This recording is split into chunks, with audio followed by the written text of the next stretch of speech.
फुकरा इंसान एंड उनकी फैमिली के YouTube पर 50 मिलियन प्लस सब्सक्राइबर्स हैं, जबकि एल्विश यादव एंड उनके सारे दोस्तों के मिलाकर भी 20 मिलियन से कम है। मतलब कि फुकरा इंसान से आधे से भी कम सब्सक्राइबर्स। सिर्फ फुकरा इंसान के भाई ट्रिगर्ड इंसान के सब्सक्राइबर्स एल्विश यादव एंड उनकी पूरी टीम से ज्यादा है, बट फिर भी एल्विश यादव एक अच्छी खासी मेजोरिटी से बिग बॉस जीत गए। एंड उससे भी बड़ी बात यह है कि उनके मीटअप पर 1 लाख से भी ज्यादा लोग आए थे। अब क्वेश्चन ये उठता है कि आखिर उन लोगों ने 1 लाख से भी ज्यादा लोगों को कैसे मोटिवेट किया कि वो अपना काम धंधा छोड़कर उस बंदे के मीटअप में आए जो बंदा उस मीटअप में था भी नहीं। इस वीडियो में हम लोग कुछ ऐसी जीनियस मार्केटिंग स्ट्रैटेजीज डिस्कस करेंगे जो कि एल्विश यादव की टीम ने यूज की थी एल्विश यादव को बिग बॉस जितवाने में। एंड इनमें से तो कुछ इतनी तगड़ी साइकोलॉजिकल ट्रिक्स थी जो कि हाईली इन्फ्लुएंशियल पॉलिटिशियन यूज करते हैं अपने इलेक्शन में। तो इस वीडियो को एंड तक जरूर देखना।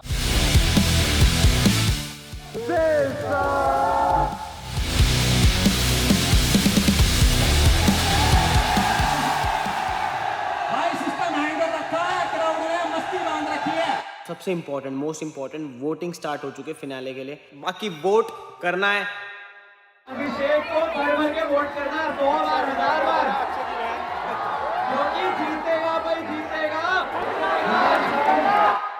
सबसे पहले तो हमें समझना पड़ेगा कि एल्विश यादव की ऑडियंस कौन है, कौन उनको सपोर्ट करते हैं, एंड फिर फुकरा इंसान की ऑडियंस कौन है, क्योंकि इन दोनों की ऑडियंस में जमीन आसमान का फर्क है। एक बार आपको पता चल गया कि इन दोनों की ऑडियंस कौन है, फिर हम लोग मार्केटिंग स्ट्रैटेजीज को डिटेल में डिस्कस कर सकते हैं। देखो, एल्विश यादव की मोस्टली ऑडियंस विलेज या अर्बन विलेज से बिलोंग करती है, वही सबसे ज्यादा उनसे रिलेट करते हैं एंड वही उनको सपोर्ट करते हैं। जबकि फुकरा इंसान की ऑडियंस मोस्टली शहर के लोग हैं, उनकी panda gang from cities like Delhi, Bangalore, Mumbai. And Elvish Yadav को सपोर्ट करते हैं people from Haryana, Punjab, Rajasthan etcetera. And ये जो एल्विश यादव की ऑडियंस है ये होते हैं कट्टर लोग, मतलब जो आप बोलोगे वो ये लोग कर देंगे।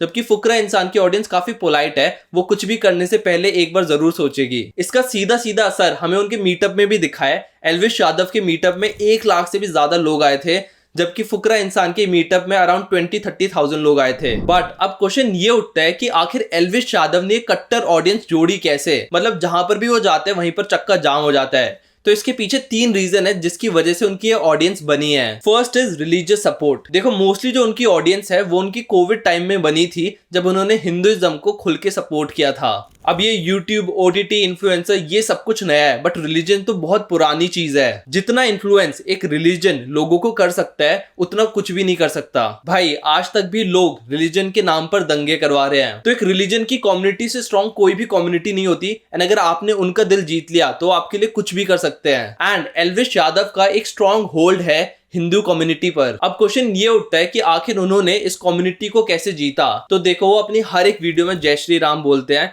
फिर जब वो रोस्ट करते थे उनके बैकग्राउंड में भी जय श्री राम की लाइट लगी रहती थी, एंड थर्ड उनकी गाड़ी पर भी जय श्री राम लिखा है। इनफैक्ट वो अपने हर व्लॉग में काफी ज्यादा प्रमोट करते हैं हिंदुइज्म को। तो लोग एल्विश यादव को इसलिए सपोर्ट नहीं करते कि उन्होंने देश के लिए बहुत बड़ा काम कर दिया या फिर वो बहुत खास है। लोग इसलिए सपोर्ट करते हैं क्योंकि वो हिंदुइज्म को सपोर्ट करते हैं एंड लोग फिर उनको सपोर्ट करते हैं। तो ये तो हो गया religion level support. But Elvish Yadav इससे एक और स्टेप ऊपर गए, उन्होंने कास्ट का भी सपोर्ट ले लिया। एल्विश यादव हीर कम्युनिटी से बिलोंग करते हैं, एंड हीर कम्युनिटी में कुछ चीजों को स्टेटस सिंबल माना जाता है, एंड वो सारी चीजें एल्विश यादव के पास है भी, जैसे कि फॉर्च्यूनर 001 कार का नंबर रखना, कुर्ते पजामे में मीटअप में जाना, एंड अपने आप को राव साहब बोलना। ये सारी चीजें एल्विश यादव अपने कंटेंट में लाए, जिसकी वजह से उनको अपनी कम्युनिटी से भी काफी सपोर्ट मिला। Now the funny thing is कि ये सारी चीजें सिर्फ हीर कम्युनिटी में नहीं चलती, बट जितनी और कास्ट है हरियाणा में, जैसे कि जाट या गुजर, इन सब चीजों में भी यही चीजें चलती है। तो इसकी वजह से एल्विश यादव को भी बाकी कास्ट से भी काफी सपोर्ट मिला। और बाकी जो लोग बचे उनको एल्विश यादव ने टारगेट किया NGO खोलकर। इंडिया में ना इमोशन से ऊपर कोई भी चीज नहीं है, एंड अगर आपने लोगों को इमोशनल कर दिया तो फिर तो आपके लिए जान भी हाजिर है। अब मैं कहीं से भी नहीं कह रहा कि NGO खोलना बुरा है या फिर उन्होंने NGO सिर्फ सपोर्ट पाने के लिए खोला है, बट जो लोगों का उनको सपोर्ट मिला है ये भी एक NGO का बाय प्रोडक्ट ही है। भाई, कोई भी बंदा अगर NGO चलाता है तो बाय डिफॉल्ट हमें लगता है कि वो बंदा अच्छा ही होगा। बहुत लोग सल्लू भाई को भी बचाने के लिए यही आर्ग्यूमेंट देते हैं कि उन्होंने 4-5 लोगों पर गाड़ी तो चला दी, बट वैसे तो सल्लू भाई बहुत अच्छे हैं, वैसे तो काफी डोनेशंस वगैरह भी करते हैं। फुटपाथ पर मिल टू। तो ये कुछ रीजन है जिसकी वजह से एल्विश यादव की ऑडियंस उनकी डाई हार्ट फैन बन गई, एंड ये सारी चीजें फुकरा इंसान के पास नहीं थी। ऐसे कोई भी सपोर्ट सिस्टम उनके पास नहीं था। वो तो बस मिस्टर बीस्ट जैसा कंटेंट बनाते हैं एंड उनका कास्ट या रिलीजन से दूर दूर तक कोई भी लेना देना नहीं था। इनफैक्ट उनकी मेजॉरिटी ऑडियंस भी 13 से 18 साल के बच्चे थे जो मोस्टली गेमिंग या फिर रोस्टिंग एंजॉय करते हैं। अब अगर आपको दोनों की ऑडियंस समझ आ गई तो अब डिस्कस करते हैं कि अपनी ऑडियंस को टारगेट करने के लिए उन्होंने क्या क्या मार्केटिंग स्ट्रैटेजीज यूज की, क्योंकि वो काफी इंटरेस्टिंग है। तो सबसे पहले तो एल्विश यादव ने काफी इमोशनल रील्स बनाई अपने एनजीओ या पेरेंट्स से रिलेटेड, जैसे कि ये वाली। अबे हमारे में पानी पिलाना धर्म का काम होता, मजाक से हटके। अब जब एल्विश यादव ऐसी इमोशनल रील्स पोस्ट कर रहा था तो फुकरा इंसान के चैनल पर काफी बेसिक और जेनरिक रील्स आ रही थी, जैसे कि ये वाली।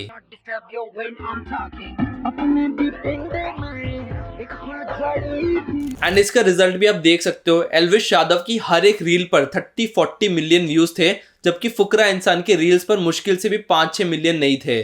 अब ये जो रील्स है ना, ये सिर्फ उनके मेन पेज पर नहीं आ रही थी, बट जितने भी मीम पेजेस या फैन पेजेस भी थे उन सब पर भी आ रही थी। फुकरा इंसान ने भी इवेंचुअली मीम पेजेस की हेल्प ली थी, बट सबसे पहले एल्विश यादव ने स्टार्ट किया था। इसके साथ साथ उनके दोस्तों ने ट्विटर पर भी Elvish Yadav is the boss या सिस्टम को ट्रेंड करवाया था, जबकि फुकरा इंसान का ट्विटर से दूर दूर तक कोई लेना देना भी नहीं था। एंड फाइनली रिजल्ट से एक हफ्ते पहले एल्विश यादव ने फुकरा इंसान की नेगेटिव पीआर स्टार्ट कर दी, जिसका कंटेंट खुद फुकरा इंसान ने दिया था। वाइल्ड कार्ड की जर्नी कैसी इजी रहती है, बाद में आएगा भाई, उसके लिए ऑब्वियसली मोर डिफिकल्ट होगा, तो एल्विश के लिए ऑब्वियसली मोर डिफिकल्ट हुआ।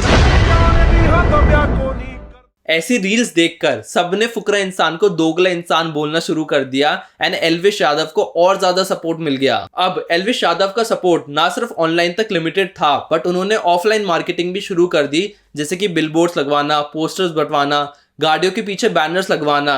इनफैक्ट टाइम स्क्वायर तक पर भी उन्होंने प्रमोशन कर दी थी। इवेंचुअली फुकरा इंसान ने भी ये सारी चीजें करना स्टार्ट कर दिया था, बट स्टार्टिंग एल्विश यादव ने की थी। और जब ऑनलाइन एंड ऑफलाइन हाइप बन गई तो उन्होंने एक मीटअप रख दिया। एक बहुत बड़ा डिफरेंस एल्विश यादव एंड फुकरा इंसान के मीटअप में ये था कि एल्विश यादव के मीटअप में काफी बड़े बड़े इन्फ्लुएंसर्स आए थे, जैसे कि हर्ष बनीवाल, पैराडॉक्स, MC स्क्वायर, फाजिल पुरिया, जबकि फुकरा इंसान के मीटअप में उनकी फैमिली आई थी एंड एक दो छोटे मोटे इन्फ्लुएंसर्स आए थे। इन सारे पॉइंट्स की वजह से आप क्लियरली देख सकते हो कि फुकरा इंसान ने कितना ज्यादा लैक किया मार्केटिंग में, जबकि एल्विश यादव की हर एक मार्केटिंग मूव काफी सक्सेसफुल थे। एंड सरप्राइजिंग बात यह है कि एल्विश यादव ना सिर्फ फुकरा इंसान से बिग बॉस जीते हैं, बट उससे कहीं ज्यादा पैसे भी कमाए हैं। जब फुकरा इंसान एंड एल्विश यादव दोनों बिग बॉस के घर में थे तो फुकरा इंसान के चैनल पर तो वही हफ्ते में एक वीडियो आ रही थी जेनरिक से कंटेंट जैसे वो बनाते हैं, बट एल्विश यादव के व्लॉग चैनल पर रोज व्लॉग आ रहे थे एंड वो सारे व्लॉग बिग बॉस से रिलेटेड थे, जिसकी वजह से उनके व्यूज काफी ज्यादा स्काई रॉकेटेड हो गए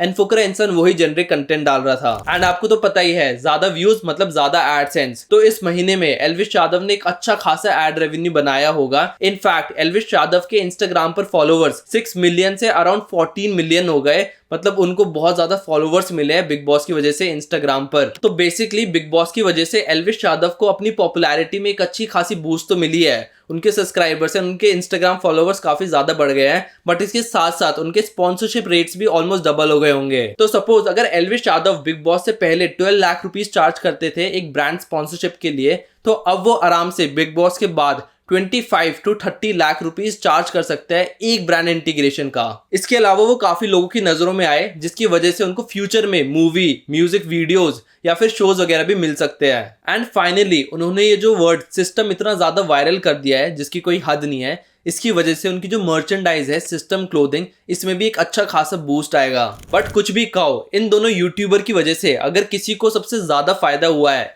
तो वो है जियो सिनेमा का ऐप एंड बिग बॉस के शो मेकर्स, क्योंकि इन दोनों की वजह से ये शो इतना ज्यादा पॉपुलर हो गया इंडिया में कि ये इंडिया का मोस्ट स्ट्रीम्ड एंटरटेनमेंट शो बन चुका है एंड इसका रेवेन्यू आराम से 200 करोड़ प्लस एस्टिमेट किया जा रहा है। अगर आपको ऐसी बिजनेस एंड मार्केटिंग स्ट्रैटेजीज जानने में मजा आता है तो do subscribe to my channel. अगर आपको ये वीडियो अच्छी लगी तो लाइक जरूर कर देना, कमेंट में अपने फेवरेट यूट्यूबर का नाम जरूर लिख देना, मैं उस पर भी वीडियो बना दूंगा। एंड ऐसे कंटेंट के लिए do subscribe to my channel. Okay guys, I will see you in the next video. Okay, thank you, bye.